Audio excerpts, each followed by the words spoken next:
Hello friends, orbit path YouTube channel में आप लोग का स्वागत है। हम लोग पढ़ रहे हैं सामान्य विज्ञान और सामान्य विज्ञान का हम लोग पहला टॉपिक स्टार्ट किए हैं जो है यांत्रिक। और इसमें क्या क्या हम लोग पढ़ रहे हैं, मात्रक तथा इकाई जो होता है, जो भौतिक विज्ञान का बेसिक होता है, वह हम लोग पढ़ रहे हैं इस टॉपिक में। ठीक है दोस्तों, तो इस टॉपिक का हम लोग कम से कम 20-25 क्वेश्चन कर लिए हैं, उसके आगे आज क्वेश्चन करने वाले हैं। तो जो इसका बेसिक यानी जो पहला क्लास नहीं देखा होगा भौतिक विज्ञान का, यांत्रिकी का, वह जाकर डिस्क्रिप्शन में लिंक होगा भौतिक विज्ञान के नाम से। ठीक है, तो किरण भौतिक विज्ञान के नाम से प्लेलिस्ट होगा, उसमें पहला वीडियो आप लोग देख लेना, फिर सेकेंड वीडियो देखना। ठीक है, या सेकेंड वीडियो आज देख लेना तो फिर जाकर उसको देख लेना। तो आइए सेकेंड वीडियो देखते हैं। सेकेंड वीडियो में क्या पढ़ेंगे, कहाँ तक कल कर लिए हैं वहाँ से आगे करेंगे। थोड़ा सा जूम कर लेते हैं ताकि आप लोग को अच्छा दिखे। ठीक है, एक मिनट। तो कहाँ तक कल हम लोग पढ़ लिए थे? कल हम लोग पढ़ लिए थे वस्तु की मात्रा बदलने पर अपरिवर्तित रहता है तो क्या रहता है? घनत्व। यहाँ तक हम लोग कल पढ़ लिए हैं क्या कि वस्तु की मात्रा बदलने पर अपरिवर्तित रहेगा। क्या अपरिवर्तित रहेगा? यदि कोई वस्तु है, अगर उसकी मात्रा हम लोग बदल देते हैं तो वह क्या होगा? वो उसमें जो अपरिवर्तित रहेगा वह घनत्व रहेगा। जैसे मान लीजिए मेरा शरीर है, जैसे आपका शरीर है। ठीक है, इसमें से अंदर से कोई पदार्थ या कोई किडनी उडनी बाहर आप निकाल कर बाहर कर देते हैं, लेकिन इसका जो घनत्व रहेगा शरीर का वह नहीं बदलेगा। यानी कि इसकी जो मात्रा कम कर देंगे फिर भी इसका घनत्व जो है वह नहीं बदलेगा। ठीक है दोस्तों, अगला जो क्वेश्चन है वह कर रहा है, तैराक को नदी के मुकाबले समुद्री पानी में तैरना आसान क्यों लगता है? अगर कोई तैराक है, ठीक है, वह नदी के मुकाबले में, जैसे नदी में तैरना हो गया और उसको समुद्र में तैरना हो गया, तो समुद्र में आसान होता है। ऐसा क्यों? समुद्र में तैरना आसान क्यों होता है? क्योंकि समुद्री पानी का घनत्व तो साधारण पानी से ज़्यादा होता है। यानी जिसका घनत्व ज़्यादा होता है उसमें पदार्थ कम डूबती है। जैसे कोई पानी है, उसका घनत्व जितना अधिक होगा उसमें पदार्थ उतनी ही कम डूबेगी। ठीक है, तो जो समुद्र खारा होता है इसके वजह से उसका घनत्व क्या होता है? साधारण नॉर्मल पानी की तुलना में बहुत ज़्यादा होता है। इस वजह से उसमें क्या होता है? तैरना आसान होता है। ठीक है दोस्तों, अगला जो क्वेश्चन है वह कह रहा है, अगला जो क्वेश्चन है वह क्या कह रहा है कि यदि पृथ्वी का द्रव्यमान, जो पृथ्वी का द्रव्यमान है वहीं रहे और त्रिज्या 1% कम हो जाए, पृथ्वी का द्रव्यमान वहीं रहे और त्रिज्या 1% कम हो जाए, तब पृथ्वी के तल पर जी का मान क्या हो जाएगा? 2% बढ़ जाएगा। जैसे क्या बोला कि पृथ्वी का द्रव्यमान, ठीक है, द्रव्यमान वहीं रहे और त्रिज्या 1% कम हो जाए तो अब पृथ्वी के तल पर जी का मान क्या हो जाएगा? 2% बढ़ जाएगा। अगला क्वेश्चन है, ऊंचाई की जगहों पर पानी, क्या बोला?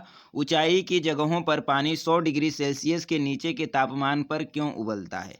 ठीक है, ऊंचाई के जगहों पर, जब ऊंचाई पर जाते हैं हम लोग तो 100 डिग्री सेल्सियस के नीचे के तापमान पर क्यों उबलता है पानी? क्योंकि वायुमंडलीय दाब कम हो जाता है। तो वायुमंडलीय दाब कम होने के कारण क्या होता है? उबलने का बिंदु नीचे आ जाता है, इसलिए क्या होता है? 100 डिग्री सेल्सियस से कम ही तापमान पर क्या होता है? पानी उबलने लगता है। ठीक है दोस्तों, अगला जो क्वेश्चन है, कोणीय संवेग एवं रेखीय संवेग के अनुपात की विमा क्या होगी? तो कोणीय संवेग तथा रेखीय संवेग के अनुपात की विमा पूछे तो क्या बताएंगे? m0 L1 T0। क्या बताएंगे? m0 L1 T0। ठीक है, अगला जो क्वेश्चन है कि बर्नौली प्रमेय आधारित है। जो बर्नौली प्रमेय है वह किस पर आधारित है? तो ऊर्जा संरक्षण पर। बर्नौली प्रमेय किस पर आधारित है? ऊर्जा संरक्षण पर आधारित है। ठीक है, ऊर्जा संरक्षण पर। ऊर्जा संरक्षण का सिद्धांत क्या कहता है? न तो ऊर्जा नष्ट होती है ना ही उत्पन्न की जा सकती है। ऊर्जा को केवल एक रूप से दूसरे रूप में परिवर्तित किया जा सकता है। ठीक है, अगला जो क्वेश्चन है कि लोहे की सुई पानी की तरह सतह पर तैरती है। जो लोहे की सुई है वह पानी की सतह पर क्या करती है? तैरती है, डूबती नहीं है। लोहा जबकि डूब जाता है पानी में, लेकिन उसका जो बना सुई है वह पानी पर तैरता है। इसका कारण क्या है?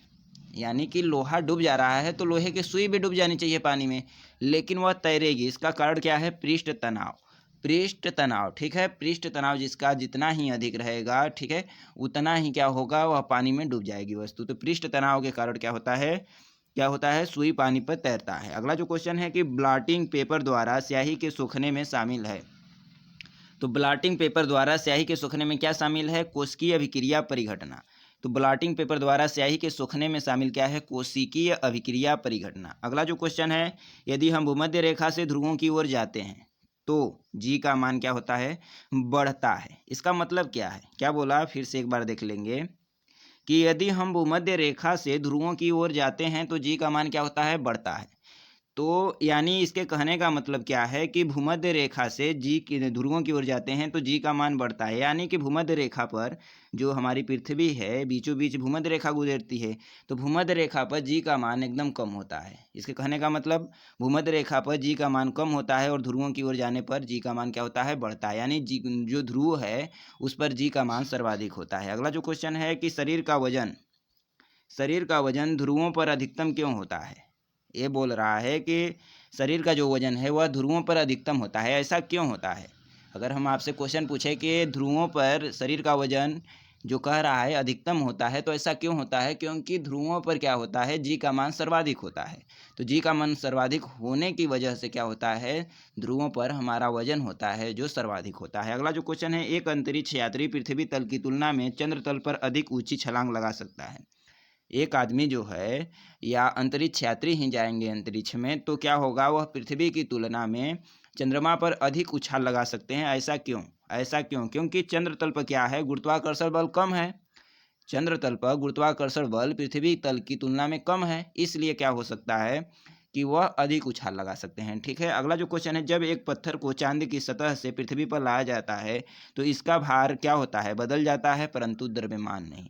द्रव्यमान किसी का नहीं बदलता है, केवल भार बदलता है। ठीक है दोस्तों, द्रव्यमान वहीं रहता है। जो हम लोग कोई वस्तु खरीदते हैं तो द्रव्यमान में खरीदते हैं। ठीक है, तो द्रव्यमान क्या होता है, किसी वस्तु का वहीं रहता है, लेकिन भार हर जगह क्या होता है, वस्तु का बदलता रहता है। याद रहेगा। अगला क्वेश्चन है कि किसी लिफ्ट में, क्या बोल रहा है, किसी लिफ्ट में बैठे हुए व्यक्ति को अपना भार कब अधिक मालूम पड़ता है। अगर कोई व्यक्ति है वह लिफ्ट में बैठा है तो उसको कब अपना भार अधिक मालूम पड़ेगा, जब वह लिफ्ट ऊपर की ओर जाएगी।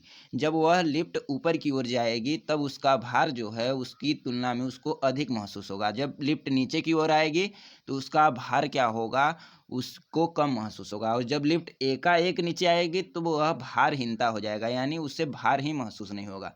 यानी जब जैसे लिफ्ट का जो रस्सी होता है, यानी जो लगा होता है, तार लगा होता है जिसके माध्यम से ऊपर नीचे आता है, अगर वह टूट जाए तो क्या होगा, लिफ्ट एकाएक नीचे आएगी। और जब लिफ्ट एकाएक नीचे आएगी तो भारहीनता हो जाएगा, यानी कि कोई भार नहीं होगा। ठीक है, अगला जो क्वेश्चन है वह क्या कह रहा है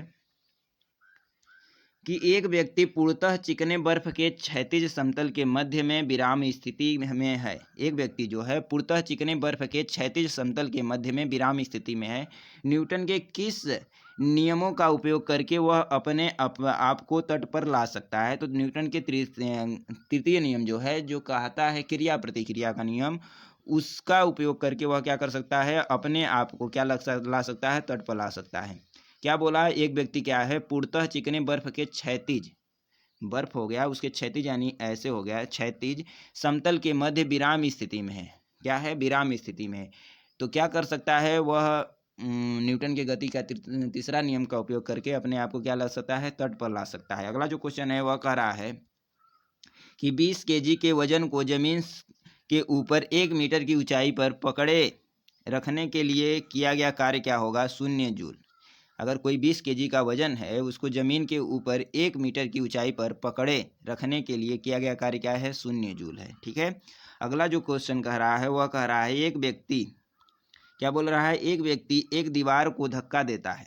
कोई व्यक्ति है, उसका सर घूमता है और वह क्या करता है, दीवार को धक्का देता है, पर उसे विस्थापित करने में असफल रहता है तो वह करता है। तो दीवार को धक्का देने से थोड़ी दीवार विस्थापित हो जाएगी। ठीक है, तो उसको असफल रहेगा, यानी उसको धक्का देगा तो जरूर, लेकिन वह जो दीवार है वह अपने स्थान से हटेगी नहीं। तो वह क्या करता है, कोई कार्य करता है, नहीं, वह कोई कार्य नहीं करता है। अगर वह दीवार अपने स्थान से हट जाती तो वह कार्य करता, लेकिन अगर दीवार वह अपने स्थान से नहीं हटी तो वह कार्य नहीं कर रहा है। अगला क्वेश्चन कह रहा है पहाड़ी पर चढ़ता एक व्यक्ति आगे की ओर झुक जाता है, ऐसा क्यों। तो जब पहाड़ी पर कोई व्यक्ति चढ़ता है या ऊंचाई पर जब व्यक्ति चढ़ता है तो आगे की तरफ झुकता है। तो ऐसा क्या कारण है, क्यों झुकता है आगे की ओर, क्योंकि शक्ति संरक्षण है। जो केंद्र होता है, ठीक है, अभिकेंद्र जो होता है किसी व्यक्ति का, वह बीच में काम करता है। ठीक है, तो वह उसको बनाने के लिए वह क्या करता है, आगे की तरफ झुक जाता है ताकि वह पीछे ना गिर पाए। अगला जो क्वेश्चन है कि पीसा की ऐतिहासिक मीनार, जो पीसा का पिरामिड है, जो मीनार है, वह कह रहा है तिरछी होते हुए भी नहीं गिरती है, ऐसा क्यों। अगर पीसा का मीनार बात की जाए तो पीसा की मीनार तिरछी है, लेकिन उसके बावजूद भी वह नहीं गिरती है। ऐसा क्यों? क्योंकि इसके जो गुरुत्व केंद्र से जाने वाली ऊर्ध्वाधर रेखा आधार से होकर जाती है। जो गुरुत्व केंद्र से जाने वाली ऊर्ध्वाधर रेखा है वह कहाँ से होकर जाती है? आधार से होकर जाती है। आधार कहाँ होता है? एकदम नीचे। ठीक है, अगला जो क्वेश्चन कह रहा है कि एक ऊंची इमारत से एक गेंद में 9.8 मीटर प्रति सेकेंड स्क्वायर के समान त्वरण के साथ गिराई जाती है। तो त्वरण क्या होता है? 9.8 मीटर प्रति सेकेंड स्क्वायर होता है। तो एक ऊंची इमारत से एक गेंद को क्या करता है कि एक त्वरण जिसका 9.8 मीटर प्रति सेकेंड स्क्वायर है, उस एक समान त्वरण से क्या गिराया जाता है? 3 सेकेंड बाद उसको वेग होगा, कितना होगा? तो 29.4 मीटर प्रति सेकेंड यह क्वेश्चन है। ठीक है, जो क्वेश्चन है इसको हम लोग छोड़ देते हैं, क्वेश्चन बाद में करेंगे। अगला जो क्वेश्चन है कि पावर का एसआई मात्रक क्या होता है? जो पावर है, शक्ति का एसआई मात्रक जो है वाट, किसके समतुल्य है? तो किग्रा इंटू मीटर स्क्वायर, मीटर प्रति क्या होता है? किग्रा बट्टे metre square into second square के समतुल्य होता है। ठीक है, तो किग्रा बट्टे मीटर स्क्वायर प्रति सेकेंड स्क्वायर के क्या होता है? समतुल्य होता है। ठीक है, जो बट्टे मीटर स्क्वायर है तो ऊपर आएगा तो मीटर का -2 हो जाएगा, वहीं सेकेंड का -3 हो जाएगा। तो जो पावर शक्ति का एसआई मात्रक क्या होता है? P बराबर W/T। ठीक है, तो P बराबर W/T होता है, तो किग्रा इंटू metre minus square into second minus cube. ठीक है, अगला जो क्वेश्चन है, भारहीनता की अवस्था में एक मोमबत्ती की ज्वाला का आकार वहीं रहेगा। जहाँ भारहीनता होगी, ठीक है, जहाँ भार ही नहीं है, उस अवस्था में एक मोमबत्ती की ज्वाला का आकार क्या होगा? वहीं रहेगा, न बढ़ेगा न घटेगा। अगला जो क्वेश्चन कह रहा है कि एक केस नली में जल की अपेक्षा एक तरल अधिक ऊंचाई तक चढ़ता है। क्या बोल रहा है कि एक केस नली में जल की अपेक्षा एक तरल अधिक ऊंचाई तक चढ़ता है। इसका कारण क्या है? तरल का पृष्ठ तनाव जल की अपेक्षा अधिक है। जो तरल का पृष्ठ तनाव है वह जल की अपेक्षा क्या है? अधिक है। इसलिए क्या करता है कि जो केस नली है उसमें जल की अपेक्षा एक तरल, जो तरल यानी तेल जैसे पदार्थ हो गए, वह तरल हो गए, वह क्या करता है? अधिक ऊंचाई पर चढ़ जाता है। अगला क्वेश्चन है, गुरुत्वाकर्षण के सार्वभौमिक नियम का प्रतिपादन किसने दिया? जो गुरुत्वाकर्षण का नियम, सीधे कहना चाहिए इसको, गुरुत्वाकर्षण का नियम किसने प्रतिपादित किया? तो न्यूटन ने। किसने? न्यूटन ने। अगला क्वेश्चन कर रहा है, ऊर्जा संरक्षण का आशय है कि, जो ऊर्जा संरक्षण है उसका आशय क्या है? कि ऊर्जा संरक्षण का सिद्धांत पहले भी बता चुके हैं कि उसका आशय यह है कि न तो ऊर्जा नष्ट होती है न तो ऊर्जा उत्पन्न होती है, केवल ऊर्जा का रूपांतरण किया जा सकता है। वहीं कह रहा है कि न तो ऊर्जा का सृजन हो सकता है न ही विनाश हो सकता है। अगला क्वेश्चन है, पास्कल इकाई है। जो पास्कल है वह किसकी इकाई है? यानी जो पास्कल है वो किसका मात्रक है? तो दाब का मात्रक है। ठीक है, दाब का मात्रक क्या है? पास्कल, याद रखेंगे, कई बार पूछ चुका है। जो एक किग्रा बट्टे मीटर स्क्वायर दाब समतुल्य है 0.1 बार के। तो यानी 0.1 बार जो है एक किग्रा बट्टे मीटर प्रति स्क्वायर के, किग्रा बट्टे सेंटीमीटर स्क्वायर के समतुल्य है। अगला जो क्वेश्चन कह रहा है, क्यूसेक से क्या मापा जाता है? अगर पूछा जाए क्यूसेक किसका मात्रक है तो किसका है? जल के बहाव का मात्रक है। यानी जल का बहाव जो है वह क्यूसेक में मापा जाता है। अगला क्वेश्चन है, किसी पिंड का भार ध्रुवों पर सर्वाधिक होता है। क्यों सर्वाधिक होता है ध्रुवों पर? क्योंकि ध्रुवों पर क्या होता है? जी का मान अधिक होता है, इसलिए क्या होता है? सर्वाधिक होता है। अगर पूछे कि कहाँ कम होता है तो भूमध्य रेखा पर। अगला जो क्वेश्चन कह रहा है कि एक लिफ्ट में किसी व्यक्ति का प्रत्यक्ष भार वास्तविक भार से कम हो जाता है जब लिफ्ट जा रही हो। तो लिफ्ट जब नीचे जा रही हो तो उसका जो भार हो जाता है व्यक्ति का, उसके भार से कम महसूस होता है। ठीक है, तो त्वरण के साथ जब नीचे जा रही हो। अगला जो कोई त्वरण के साथ नीचे का मतलब कि लिफ्ट अपने जो तार लगा होता है उसके माध्यम से ही जा रही हो, एकाएक नहीं जा रही हो। अगला जो क्वेश्चन है कि कौन सी ऊंचाई भू स्थिर उपग्रहों की है? तो कौन सी ऊंचाई भू स्थिर उपग्रहों की है? तो 36,000 किलोमीटर। अगला जो क्वेश्चन है कि महान वैज्ञानिक आर्कमिडीज जो हैं किस देश से संबंधित हैं? जिन्होंने आर्कमिडीज का सिद्धांत दिया, ठीक है, तो आर्कमिडीज के सिद्धांत का ही उपयोग करके कोई व्यक्ति तैर सकता है। ठीक है, तो महान वैज्ञानिक जो आर्कमिडीज हैं किस देश से संबंधित हैं? तो ग्रीस से संबंधित है। कहाँ से संबंधित हैं? ग्रीस से। अगला क्वेश्चन है, पानी की बूंदों का तैलीय पृष्ठों पर न चिपकने का कारण क्या है? जो पानी की बूंद हैं वह तैलीय पृष्ठों पर नहीं चिपकते हैं, उसका कारण क्या है? आसंजक बल का प्रभाव। ठीक है, आसंजक बल के कारण क्या होता है? जो कोई तेलीय पदार्थ है, कोई पानी है, ठीक है, तो वह तेलीय पदार्थ पर क्या होता है? नहीं चिपकता है, क्योंकि आसंजक बल किसी अपने ही जैसे पदार्थ को क्या करता है? आकर्षित करता है। अगला जो क्वेश्चन है कि तुल्यकारी उपग्रह घूमता है पृथ्वी के गिर्द, तो जो तुल्यकार्य उपग्रह है वह किसके पृथ्वी के गिर्द कैसे घूमता है? तो पश्चिम से पूर्व घूमता है। कैसे? पश्चिम से पूर्व की ओर घूमता है तुल्यकार्य उपग्रह। अगला जो क्वेश्चन है वह कह रहा है पहिए में बॉल बियरिंग का कार्य क्या है? जो पहिए में बॉल बियरिंग लगा होता है उसका कार्य क्या है? स्थैतिक घर्षण को गतिज घर्षण में बदलना। स्थैतिक यानी स्थितिज ऊर्जा को गतिज ऊर्जा में बदल देना। तो यानी स्थैतिक जो घर्षण होता है, स्थितिक जो घर्षण है उसको गतिज घर्षण में क्या कर देता है? बदल देता है, जो बाल पहिए में बॉल बियरिंग लगा होता है। ठीक है दोस्तों, अगला जो क्वेश्चन है कि जल के आयतन में क्या परिवर्तन होगा यदि तापमान 9 डिग्री सेल्सियस से गिरकर 3 डिग्री सेल्सियस कर दिया जाए? तो 9 डिग्री सेल्सियस से अगर तापमान 3 डिग्री सेल्सियस कर दिया जाए तो उसके आयतन पहले घटेगा और बाद में क्या करेगा? बढ़ेगा। पहले घटेगा फिर क्या करेगा? बाद में बढ़ेगा। यानी 4 डिग्री सेल्सियस तक आयतन घटेगा लेकिन उसके बाद बढ़ेगा। अगला जो क्वेश्चन है वह कह रहा है कि किसी कालीन की सफाई के लिए यदि उसे छड़ी से पीटा जाए तो उसमें कौन सा नियम लागू होता है? तो गति का नियम, पहला नियम। ठीक है, अगर कोई कालीन है, अगर उसकी सफाई के लिए, ठीक है, यानी जो उसमें गर्दे जमे होते हैं उसको हटाने के लिए अगर उससे डंडे से पीट कर गर्दा को हटाया जाता है तो इसमें न्यूटन का कौन सा नियम कार्य कर रहा है? तो न्यूटन का प्रथम नियम। तो न्यूटन का प्रथम नियम क्या है? जड़त्व का नियम है। क्या है? जड़त्व का नियम है। न्यूटन का प्रथम नियम किसका बात करता है? जड़त्व का। यानी जो स्थिति जिस अवस्था में है उसी अवस्था में बनी रहनी चाहती है। यानी कि वह अगर शांत है तो शांत बना रहना चाहता है और गति की अवस्था में है तो गति की अवस्था में बना रहना चाहता है, जब तक कि उस पर कोई बाह्य बल न लगाया जाए। अगला क्वेश्चन है कि एक झील में तैरने वाली इस्पात की नाव के लिए नाव द्वारा विस्थापित पानी का भार कितना है? नाव के उस भाग के भार के बराबर जो झील के पानी की सतह के नीचे है। जो झील के पानी की सतह के नीचे है। ठीक है, अगला क्वेश्चन है कि सड़क पर चलने की अपेक्षा बर्फ पर चलना कठिन है, क्यों? तो जल पर चलने की अपेक्षा, सड़क पर चलने की अपेक्षा जो बर्फ़ है उस पर चलना कठिन है, ऐसा क्यों कहा गया? तो ऐसा इसलिए कि बर्फ़ में जो सड़क की अपेक्षा होता है घर्षण बल कम होता है। तो घर्षण बल क्या करता है? किसी वस्तु को आगे जाने से क्या करता है? विरोध करता है, यानी रोकता है। ठीक है, तो अगर बर्फ़ पर घर्षण बल कम है तो हम लोग क्या करेंगे? सरकेंगे, यानी गिरते जाएंगे, तो जाने में अधिक समय लगेगा। अगला क्वेश्चन है कि लोलक का आवर्तकाल लंबाई के ऊपर डिपेंड करता है। यानी जो आवर्तकाल है, लोलक जैसे हो गया, पेंडुलम जैसे घड़ी जो होता है पेंडुलम वाली ऐसे ऐसे जो रोटेट करती है, ठीक है, तो क्या होता है उसका आवर्तकाल किस पर डिपेंड करता है? तो लोलक की लंबाई पर। ठीक है, यानी लंबाई के ऊपर डिपेंड करता है। जिसकी जितनी लंबाई अधिक होगी वह उतनी बार लोलक की संख्या उतनी बार क्या होगा?